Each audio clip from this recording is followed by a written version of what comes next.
ಇಲ್ಲಿನ ನ್ಯೂಮಂಡ್ಲಿಯಲ್ಲಿ ಮಳೆಯಿಂದ ಮನೆ ಕುಸಿದ ಸ್ಥಳಕ್ಕೆ ಶಾಸಕ ಎಸ್ಎನ್ ಚನ್ನಬಸಪ್ಪ ಭೇಟಿ ನೀಡಿ ಸಂತ್ರಸ್ತರಿಗೆ ತಕ್ಷಣ ಪರಿಹಾರ ಒದಗಿಸುವಂತೆ ಅಧಿಕಾರಿಗಳಿಗೆ ಸೂಚಿಸಿದರು. ಕ್ಷೇತ್ರದ ಸಾರ್ವಜನಿಕರ ದೈನಂದಿನ ಕಷ್ಟ ಸುಖಗಳಿಗೆ ತಕ್ಷಣ ಸ್ಪಂದಿಸಿ ನೈಸರ್ಗಿಕ ವಿಕೋಪಗಳಿಂದ ತೊಂದರೆಗೊಳಗಾದ ಕುಟುಂಬಗಳಿಗೆ ಮಾನವೀಯ ನೆಲೆಯಲ್ಲಿ ಆಸರೆಯಾಗುವುದು ನಮ್ಮ ಜವಾಬ್ದಾರಿಯಾಗಿದೆ ಎಂದ ಅವರು, ಕಳೆದ ಕೆಲವು ದಿನಗಳಿಂದ ನಿರಂತರವಾಗಿ ಸುರಿಯುತ್ತಿರುವ ಮಳೆಯಿಂದಾಗಿ ಶಿವಮೊಗ್ಗ ನಗರದ ನ್ಯೂಮಂಡ್ಲಿ ಬಡಾವಣೆಯಲ್ಲಿ ಮನೆ ಕುಸಿದಿರುವ ಜಾಗಕ್ಕೆ ಶಾಸಕರು ಕಂದಾಯ ಇಲಾಖೆ ಅಧಿಕಾರಿಗಳೊಂದಿಗೆ ಇಂದು ಖುದ್ದಾಗಿ ಭೇಟಿ ನೀಡಿ ಜಂಟಿ ಪರಿಶೀಲನೆ ನಡೆಸಿದ ಬಳಿಕ ಮಾತನಾಡಿದರು.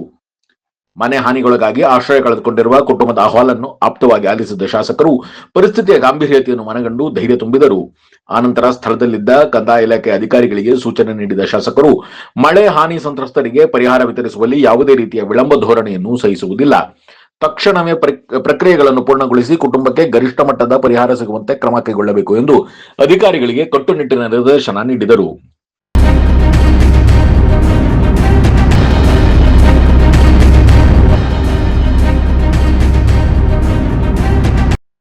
ಮುಂದಿನ ಸುದ್ದಿಯಲ್ಲಿ ವಿವಿಧ ಬೇಡಿಕೆಗಳನ್ನು ಆಗ್ರಹಿಸಿ ಬಿಸಿಯೂಟ ಕಾರ್ಮಿಕರು ಜುಲೈ 10ರಂದು ಶಿವಮೊಗ್ಗದಲ್ಲಿ ಪ್ರತಿಭಟನೆ ಮಾಡಲಿದ್ದಾರೆ.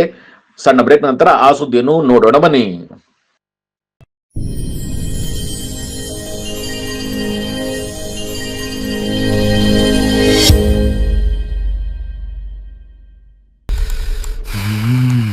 ಇವಳಿಗೆ ಸರಿಯಾಗಿ ಬುದ್ಧಿ ಕಲಿಸ್ತೀನಿ. ನನ್ನ ಫೋಟೋನ ಎಡಿಟ್ ಮಾಡಿ ಶೇರ್ ಮಾಡಿದ್ದಾರೆ. ಮಹಿಳೆಯ ಗೌರವಕ್ಕೆ ಧಕ್ಕೆ ತರುವಂತೆ ಫೋಟೋ ಎಡಿಟ್ ಮಾಡಿ ಶೇರ್ ಮಾಡೋದು ಗಂಭೀರ ಸ್ವರೂಪದ ಅಪರಾಧ. ನಿನ್ನ ಮೇಲಿನ ಆರೋಪಕ್ಕೆ ಕಠಿಣ ಕ್ರಮ ಜರುಗಿಸಲಾಗ್ತದೆ. ಪ್ರಕರಣ ದಾಖಲಿಸಿ ನ್ಯಾಯಾಲಯಕ್ಕೆ ಹಾಜರುಪಡಿಸ್ತಿವೆ. ನ್ಯಾಯಾಲಯದ ವಿಚಾರಣೆಯಲ್ಲಿ ತಪ್ಪು ಸಾಬೀತಾದರೆ ಆರೋಪಿಗೆ ದೀರ್ಘಾವಧಿ ಜೈಲು ಶಿಕ್ಷೆ ಮತ್ತು ಭಾರೀ ದಂಡ ವಿಧಿಸಲಾಗುತ್ತದೆ. ಶಿವಮೊಗ್ಗ ನಗರದ ಸಾಗರ ರಸ್ತೆಯ ಗಾಡಿಕೊಪ್ಪದಲ್ಲಿರುವ ನಂಜಪ್ಪ ಲೈಫ್ ಕೇರ್ನಲ್ಲಿ ಜೂನ್ 15, 2026ರಿಂದ ಜುಲೈ 18, 2026ರವರೆಗೆ ಬಿನೈನ್ ಪ್ರಾಸ್ಟಾಟಿಕ್ ಹೈಪರ್ಪ್ಲಾಸಿಯಾ ಉಚಿತ ತಪಾಸಣಾ ಶಿಬಿರವನ್ನು ಆಯೋಜಿಸಲಾಗಿದೆ.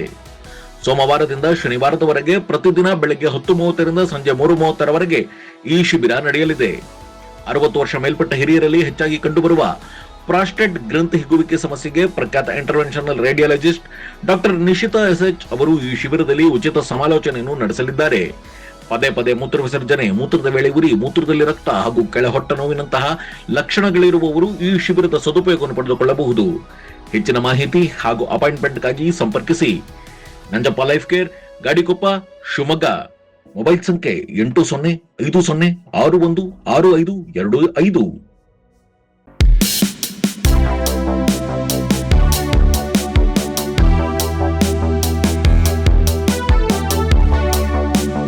ಬಿಸಿಯೂಟ ಕಾರ್ಮಿಕರಿಗೆ ಮಾಸಿಕ ವೇತನವನ್ನು 7,000ಕ್ಕೆ ಏರಿಸುವುದು ಸೇರಿದಂತೆ ತಮ್ಮ ವಿವಿಧ ಬೇಡಿಕೆಗಳ ಈಡೇರಿಕೆಗೆ ಆಗ್ರಹಿಸಿ ಜುಲೈ 10ರಂದು ಬಿಸಿಯೂಟ ಸ್ಕೀಮ್ ನೌಕರರು ನಗರದ ಗೋಪಿವೃತ್ತದಿಂದ ಜಿಲ್ಲಾಧಿಕಾರಿ ಕಚೇರಿವರೆಗೆ ಬೃಹತ್ ಪ್ರತಿಭಟನಾ ಮೆರವಣಿಗೆ ನಡೆಸಿ ಜಿಲ್ಲಾಧಿಕಾರಿಗಳ ಕಚೇರಿಗೆ ಮುತ್ತಿಗೆ ಹಾಕಲಾಗುವುದು ಎಂದು ಬಿಸಿಯೂಟ ಕಾರ್ಮಿಕರ ಸಂಘದ ಜಿಲ್ಲಾಧ್ಯಕ್ಷೆ ಹನುಮಮ್ಮ ತಿಳಿಸಿದ್ದಾರೆ.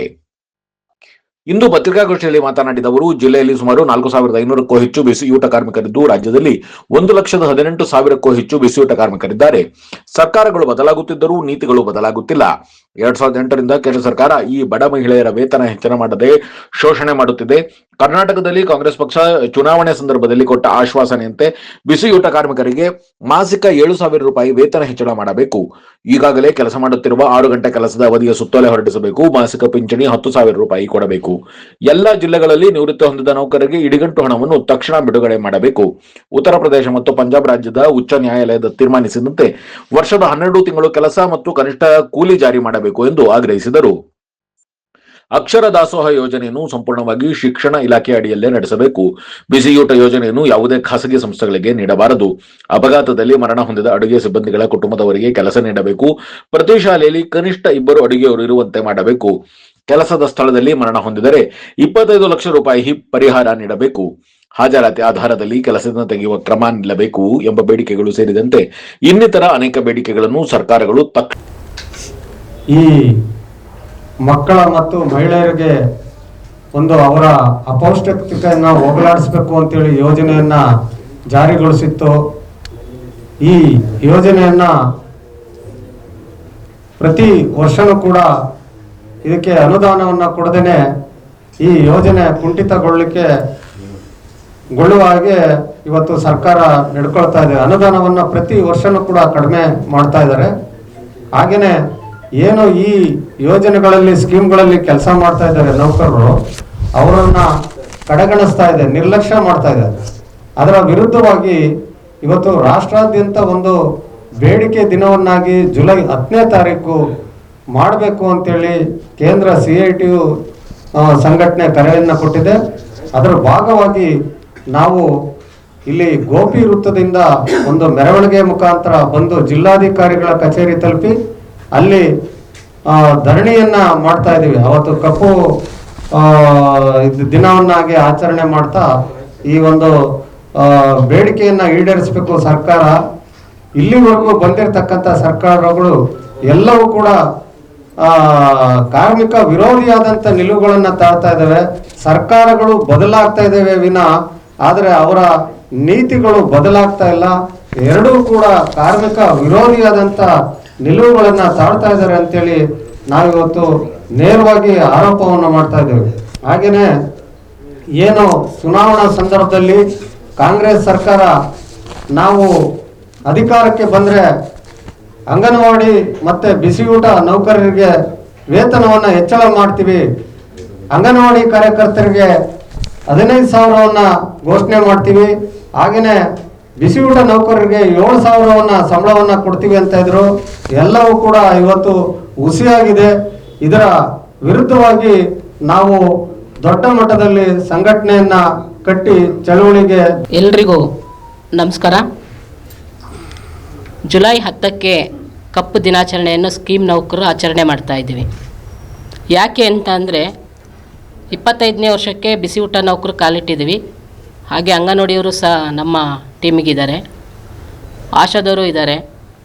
ಎಲ್ಲರೂ ಸ್ಕೀಮ್ ನೌಕರು ಅವತ್ತು ಕಪ್ಪು ದಿನಾಚರಣೆ ಆಚರಣೆ ಮಾಡಬೇಕು ಅಂತ CITU ನೇತೃತ್ವದಲ್ಲಿ ತಗೊಂಡಿದ್ದೀವಿ. ಹಲವಾರು ಬಾರಿ ಕೇಂದ್ರ ಸರ್ಕಾರಕ್ಕೆ ನಾವು ಮನವಿ ಕೊಟ್ಟಿದ್ವಿ, ದೆಹಲಿ ಮಟ್ಟದಲ್ಲಿ ಹೋರಾಟ ಮಾಡಿ, ಮತ್ತು ವಿಭಾಗ ಮಾಡಿಕೊಂಡು ರಾಜ್ಯದಲ್ಲಿ 4 ಭಾಗ ಮಾಡ್ಕೊಂಡು ಹೋರಾಟ ಮಾಡಿದ್ವಿ. ಕೇಂದ್ರ ಸಚಿವರ ಜೊತೆ, ಕೇಂದ್ರದ ಮಂತ್ರಿಗಳ ಜೊತೆನೂ ಸಹ ಭೇಟಿ ಮಾಡಿ ಬಜೆಟಲ್ಲಿ ಏನಾದರೂ ಮಾತಾಡ್ತಾರೆ ಅಂತೇಳಿ ತೊಗೊಂಡ್ವಿ. ಆದರೆ ಏನೂ ಸಹ ಕೇಂದ್ರ ಸರ್ಕಾರ, ರಾಜ್ಯ ಸರ್ಕಾರ ಇದುವರೆಗೂ ಸ್ಕೀಮ್ ನೌಕರ ಬಗ್ಗೆ ತಲೆ ಕೆಡಿಸ್ಕೊಂಡಿಲ್ಲ. ಹಾಗೆ ಇಸ್ಕಾನ್ ಅಂಥ ಸಂಸ್ಥೆಗಳಿಗೆ ಬಿಸಿ ಊಟವನ್ನು ಈಗ ರಾಜ್ಯ ಸರ್ಕಾರವೂ ಸಹ ಕೈ ಜೋಡಿಸ್ತಾ ಇದೆ. ಕೆಲವು ಜಿಲ್ಲೆಯಲ್ಲಿ ಆಲ್ರೆಡಿ ಜಾರಿ ಮಾಡಿದ್ದಾರೆ. ಹೋರಾಟ ಮಾಡಿ ಹಿಂಪಡ್ಕೊಂಡಿದ್ದೀವಿ. ಮತ್ತು ಶ್ರೀರಂಗಪಟ್ಟಣ ಇರ್ಬೋದು, ಮೈಸೂರು, ಮಂಡ್ಯ, ರಾಯದುರ್ಗ, ಲಿಂಗಸೂಗೂರು ಎಲ್ಲ ಆ ಕಡೆ ಆಗಿದೆ. ಹಾಗೆ ಶಿವಮೊಗ್ಗಕ್ಕೂ ಬರಲ್ಲ ಅನ್ನೋದೇ ನಮಗೆ ಮಾತಿಲ್ಲ. ಈ ಎರಡೂ ಯೋಜನೆನ ಕೇಂದ್ರ ಸರ್ಕಾರ, ರಾಜ್ಯ ಸರ್ಕಾರ ಹಿಂಪಡಿಬೇಕು. ಯಾವುದೇ ಕಾರಣಕ್ಕೂ ಖಾಸಗಿ ಆಗಬಾರ್ದು. ಶಿಕ್ಷಣ ಇಲಾಖೆ ಅಡಿಯಲ್ಲೇ ಬಿಸಿ ಊಟ ನೌಕರಿಗೆ ಕೆಲಸವನ್ನು ಮಾಡುವಂಥ ಕೆಲಸ ಆಗಬೇಕು. ಹಾಗೆ ರಾಜ್ಯ ಸರ್ಕಾರ ಅವರ ಚುನಾವಣೆ ಬಂದಂಥ ಸಂದರ್ಭದಲ್ಲಿ ಅವರ ಇದರ ಕರಪತ್ರದಲ್ಲಿ ಬಿಸಿ ಊಟ ನೌಕರರಿಗೆ ಮತ್ತು ಅಂಗನವಾಡಿ ನೌಕರರಿಗೆ 7,000 ರೂಪಾಯಿ ವೇತನ ನಿಗದಿ ಮಾಡ್ತೀವಿ ಅಂತ ಹೇಳಿದರು. ಅದನ್ನು ಮಾತಿಗೆ ತಪ್ಪಿದೆ ರಾಜ್ಯ ಸರ್ಕಾರ. ಹಾಗಾಗಿ ಹಲವಾರು ಬೇಡಿಕೆಗಳನ್ನ ಇಟ್ಟು ನಾವು ಜುಲೈ 10ಕ್ಕೆ ಸ್ಕೀಮ್ ನೌಕರು, ಬಿಸಿ ಊಟ ನೌಕರು ಅಂದರೆ ಎಲ್ಲರೂ ನಮ್ಮ ಜಿಲ್ಲೆಯಲ್ಲೂ ಸಹ ಸಾಥ್ ಕೊಟ್ಟು ಬಿಸಿ ಊಟ ಕೇಂದ್ರಗಳನ್ನ ಬಂದ್ ಮಾಡಿ ಗೋಪಿ ಸರ್ಕಲಲ್ಲಿ ಪ್ರತಿಭಟನೆ ಶುರು ಮಾಡಿಕೊಂಡು ಜಿಲ್ಲಾಧಿಕಾರಿ ಕಚೇರಿಯನ್ನು ಮುತ್ತಿಗೆಯನ್ನು ಹಾಕ್ತೇವೆ. ಅದರೊಟ್ಟಿಗೆ ಎಲ್ಲ ನಾವು ನಿಮಗೀಗ ಕರಪತ್ರದಲ್ಲಿದೆ ನಮ್ಮ ಬೇಡಿಕೆಗಳನ್ನ ದಯವಿಟ್ಟು ಎಲ್ಲ ನಮ್ಮ ಪತ್ರಿಕಾ ಮತ್ತು ಮೀಡಿಯಾದವರೆಲ್ಲರೂ ಹೆಚ್ಚಿನ ಸಂಖ್ಯೆಯಲ್ಲಿ ತೋರಿಸ್ಬೇಕು. ಏಕೆಂದರೆ 26ನೇ ವರ್ಷಕ್ಕೆ ಕಾಲಿಟ್ಟರು ನಮಗೆ 4,700 ರೂಪಾಯಿಲಿ ಇವತ್ತು ಜೀವನ ಮಾಡ್ತಾಯಿದ್ದೀವಿ. ಹಾಜರಾತಿ ಅಂದರೆ ಈಗ ಏನು ನಮ್ಮ ಶಾಲೆಯಲ್ಲಿ ಮಕ್ಕಳ ಸಂಖ್ಯೆ ಕಮ್ಮಿ ಆದರೆ ಅಡುಗೆ ಸಿಬ್ಬಂದಿಯವ್ರನ್ನ ತೆಗಿತಾ ಇದ್ದಾರೆ, ಅದನ್ನು ನಿಲ್ಲಬೇಕು ಅನ್ನೋದು. 25 ಮಕ್ಕಳಿದ್ರೆ ಒಬ್ಬರು ಅಡುಗೆಯವ್ರು ಇರ್ತೇವೆ, 26ರಿಂದ 100ಕ್ಕೆ 2 ಜನ ಇರ್ತೀವಿ ನೋಡಿ. ಒಂದು ಮಗು ಕಡಿಮೆ ಆದರೂ ಸಹ ಒಬ್ಬರು ಅಡುಗೆಯವ್ರನ್ನ ಮನೆ ಕಳಿಸೋಂಥದ್ದು ರಾಜ್ಯ ಸರ್ಕಾರ ಮಾಡ್ತಾಯಿದೆ. ಹಾಗಾಗಿ ಇವನ್ನೆಲ್ಲ ಇಟ್ಟು ಜುಲೈ 10ಕ್ಕೆ ಸ್ಕೀಮ್ ನೌಕರು ಹೋರಾಟಕ್ಕೆ ಮುಂದಾಗಿದ್ದೇವೆ.